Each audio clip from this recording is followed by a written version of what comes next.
Assalamualaikum warahmatullahi wabarakatuh. Perkenalkan, nama saya Maria Ulfa dari semester 6 Program Studi Kesehatan dan Keselamatan Kerja Fakultas Ilmu Kesehatan Universitas Ibnu Sina.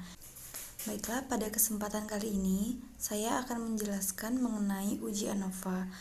Uji ANOVA merupakan salah satu pembahasan dalam mata kuliah Manajemen Analisa Data. ANOVA atau Analysis of Variance adalah sebuah analisis statistik yang menguji perbedaan rata-rata antar kelompok. ANOVA sendiri pertama kali diperkenalkan oleh ahli statistik bernama Ronald Fisher. ANOVA digunakan untuk menguji perbedaan sejumlah rata-rata populasi dengan cara membandingkan variasinya. Ciri-ciri ANOVA adanya satu atau lebih variabel bebas sebagai faktor penyebab dan satu atau lebih variabel respon sebagai akibat atau efek dari adanya faktor. Yang kedua, variabel respon berskala data rasio atau interval. Jenis ANOVA ada dua, yaitu ANOVA one way dan ANOVA two way. Alasan pemakaian ANOVA yang pertama memudahkan analisis beberapa kelompok sampel yang berbeda dengan resiko kesalahan terkecil. Yang kedua, mengetahui signifikansi perbedaan rata-rata antar kelompok sampel yang satu dengan yang lainnya. Yang ketiga, analisis varian relatif mudah dimodifikasi dan dapat dikembangkan untuk berbagai bentuk percobaan yang lebih rumit. Asumsi yang harus dipenuhi dalam ANOVA, yang pertama distribusi normal, yang kedua variannya homogen, yang ketiga masing-masing sampel saling bebas, yang keempat komponen yang saling menjumlah atau bersifat aditif. Langkah-langkah dalam melakukan uji ANOVA, yang pertama input data ke dalam data view yang terdapat dalam SPSS, yang kedua lakukan uji normalitas, yang ketiga lakukan uji homogenitas, dan yang keempat lakukan uji ANOVA. Selanjutnya kita dapat membuat interpretasi atau membuat kesimpulan dari data yang telah kita olah. Hipotesis yang digunakan dalam ANOVA H0, mu1 sama dengan mu2 sama dengan mu3 sama dengan mu_n, atau tidak ada perbedaan yang nyata antara rata-rata hitung dari n kelompok. Yang kedua, H1 sama dengan mu1 tidak sama dengan mu2, tidak sama dengan mu3, tidak sama dengan mu_n, atau ada perbedaan yang nyata antara rata-rata hitung antar kelompok.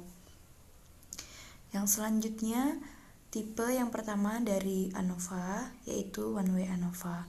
Tujuan dari uji ANOVA satu jalur untuk membandingkan lebih dari dua rata-rata, gunanya untuk menguji kemampuan generalisasi. Jika terbukti berbeda, berarti kedua sampel tersebut dapat digeneralisasikan atau data sampel dianggap dapat mewakili populasi.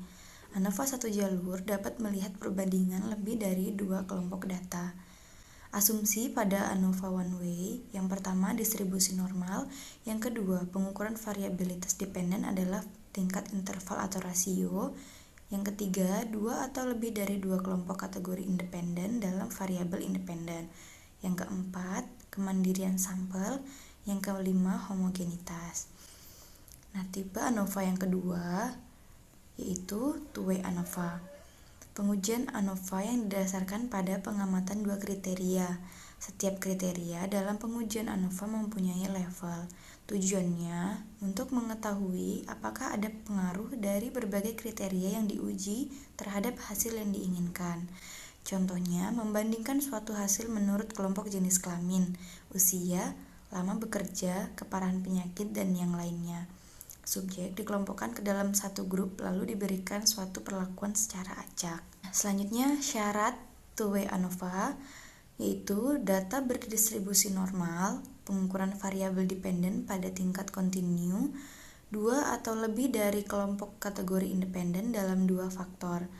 Yang selanjutnya, grup independen hak kategori harus memiliki ukuran yang sama, independensi pengamatan, serta homogenitas. Selanjutnya merupakan contoh kasus uji ANOVA. Misalkan dengan taraf nyata alfa 0,05, seorang peneliti ingin menguji apakah ada perbedaan hasil belajar matematika pada pokok bahasan pecahan antara tiga kelompok kelas 3. Ketiga kelompok tersebut yaitu kelompok siswa dengan gaya belajar visual, kelompok siswa dengan gaya belajar auditori, dan kelompok siswa dengan gaya belajar kinestetik. Dengan sampel acak, yang pertama 26 siswa gaya belajar visual, 26 siswa gaya belajar auditori, 26 siswa gaya belajar kinestetik. Berikut adalah cara penyelesaiannya menggunakan SPSS. Baik, ini data yang telah kita dapatkan dan telah kita kategorikan menjadi data visual, auditori, dan kinestetik. Langkah selanjutnya, kita kopikan data ke SPSS. Nah, setelah itu, kita klik variable view dan kita ubah nama variable name-nya menjadi gaya belajar. Yang selanjutnya kita ubah menjadi nilai. Nah, pada variabel gaya belajar, kita klik values. Pada value 1, kita beri label visual. Pada value 2, kita beri label auditory. Dan pada value 3, kita beri label kinestetik. Lalu klik OK. Nah, pada measure, kita ubah menjadi nominal. Pada nilai, measure-nya kita ubah scale.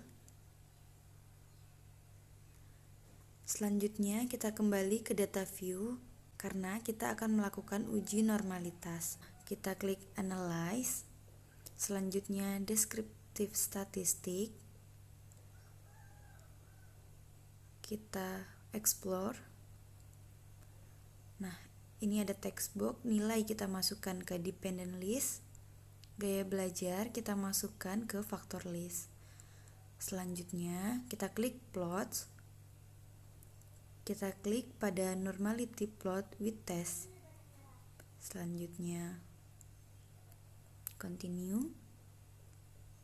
Dan kita klik OK. Akan muncul output seperti ini. Pada tabel Test of Normality, nilai sig lebih dari 0,05, yang artinya data berdistribusi normal.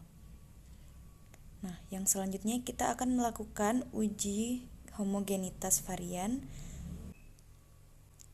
Kita klik Analyze. Pada Compare Mean, kita klik One Way ANOVA. Selanjutnya muncul text box. Nilai kita masukkan ke dependent list. Gaya belajar kita masukkan ke faktor. Selanjutnya kita klik Option.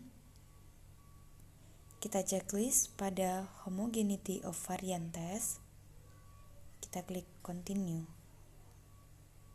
Selanjutnya kita klik Post Hoc dan kita checklist pada metode 2K. Lalu Continue dan OK. Akan muncul output seperti ini. Pada tabel Test of Homogeneity, nilai sig lebih dari 0,05, yang artinya data bersifat homogen atau sama. Nilai statistik uji pada tabel ANOVA sebesar 0,036.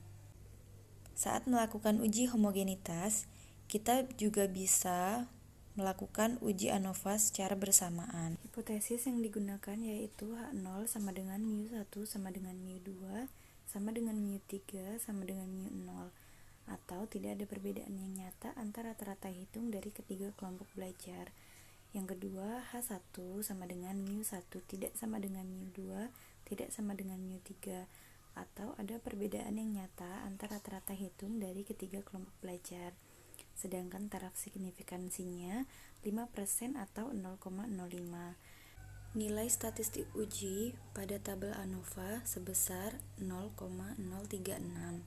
H0 ditolak karena nilai signifikansinya kurang dari 0,05, sehingga diambil keputusan H0 ditolak, yang artinya ada perbedaan yang nyata antara rata-rata hitung dari ketiga kelompok belajar.